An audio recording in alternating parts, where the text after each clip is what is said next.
the moment the screens went dark.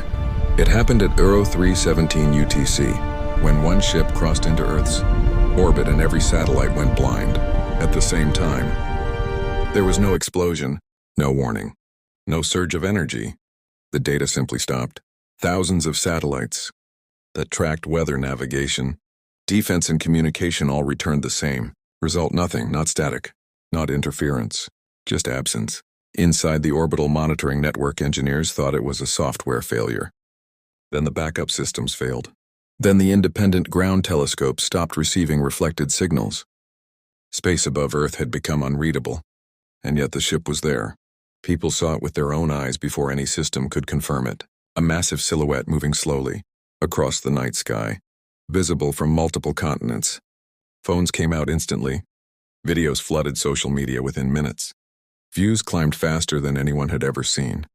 No one skipped ahead. No one clicked away.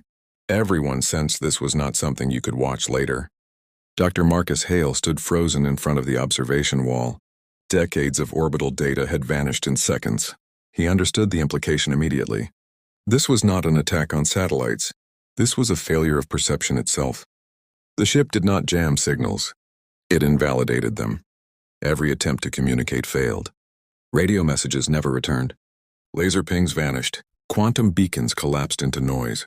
The ship did not respond because from its perspective nothing had been sent. The most disturbing detail came next. The satellites were still functioning.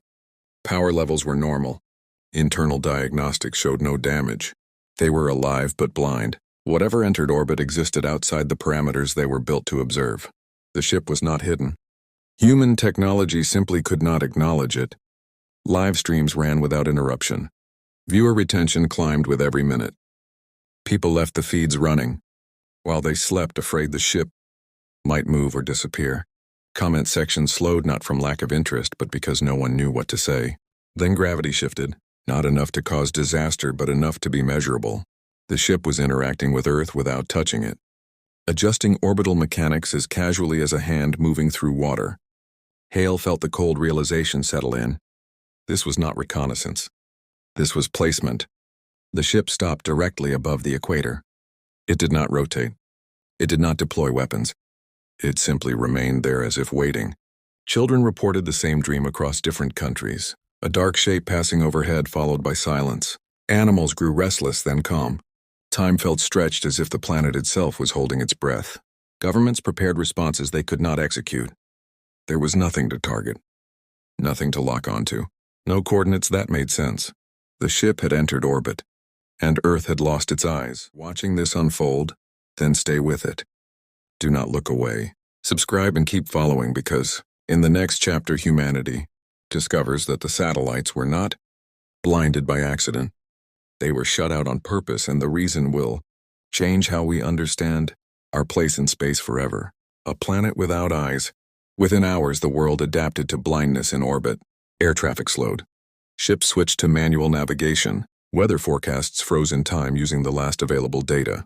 Life continued, but every system felt exposed, as if humanity had suddenly stepped into the open without knowing who was watching. Dr. Hale and his team confirmed the impossible.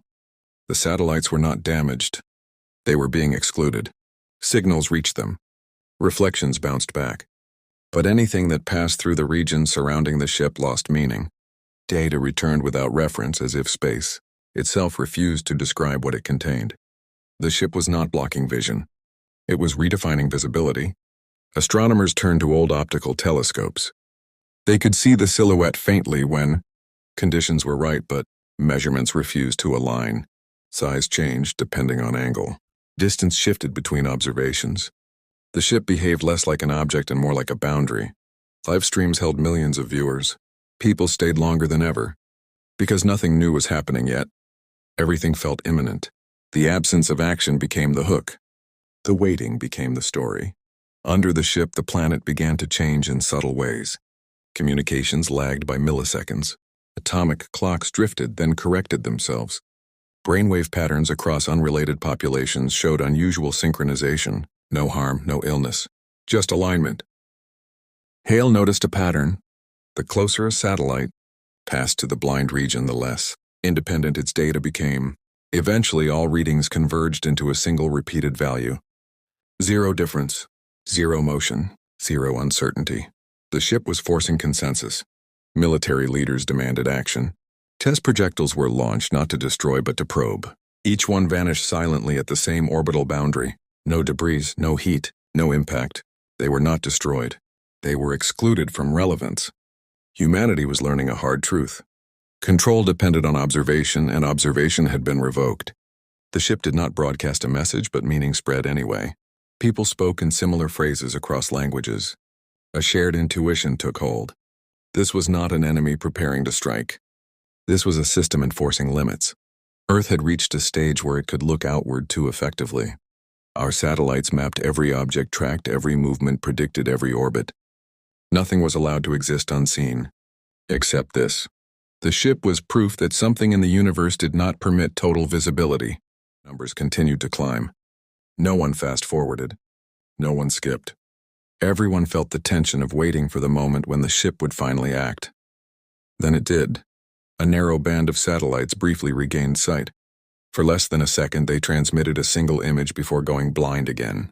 The image showed the ship, surrounded by structures far larger than itself, extending beyond normal space. The ship was not alone.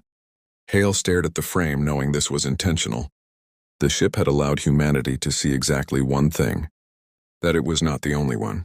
If you are still here, do not stop now. Subscribe and stay until the end, because the final chapter reveals why the satellites were blinded, and what happens when a civilization is finally judged, ready to see again. When the sky looked back, the image spread faster than any warning ever had. Governments tried to contain it, but containment was impossible when the truth itself wanted to be seen. The structures surrounding the ship were not machines in any human sense. They resembled layers of folded space, stacked like mirrors reflecting realities that did not fully exist inside our universe. Dr. Hale understood first. The ship had not come to observe Earth. It had come to test it. For decades, humanity believed that knowledge meant control. We watched everything, tracked everything, recorded everything. Satellites became our eyes, and with them we assumed authority over the sky. The moment those eyes went, blind panic followed, because without observation our power dissolved. That reaction was the answer. The ship finally moved, not forward, not backward, but inward. The sky above major cities subtly shifted, as if depth itself was being adjusted. Stars appeared sharper. The moon looked closer, yet untouched.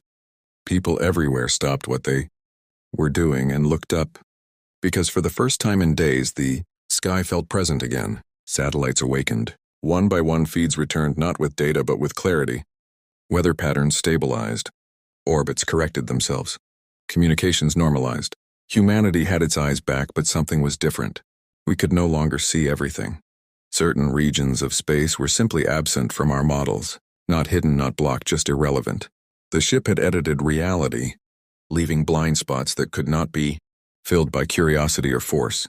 A final transmission reached every screen on Earth. No language, no sound, just a sequence of images. A young civilization staring outward. A line where observation became intrusion. A sky darkened by unchecked watching. Then a choice. Hale realized the meaning instantly. The universe did not punish expansion. It limited dominance. Civilizations that sought to own the sky lost the right to fully perceive it. The ship had replaced the sky for a moment, not to threaten but to remind. The universe was not a resource. It was a participant. Silently as it arrived, the ship unfolded. Space resumed its familiar shape. The structures beyond it vanished, not into distance but into permission withdrawn. Life returned to routine, but something fundamental had changed. People spent more time looking up instead of down at screens. Observatories adopted ethical limits. New treaties were written not about territory but about restraint. Viewer retention remained high long after the ship was gone, because the story did not end with destruction. It ended with humility. The sky was no longer something humanity owned. It was something that watched back only when invited. If you reached this moment, you are part of the few who stayed curious.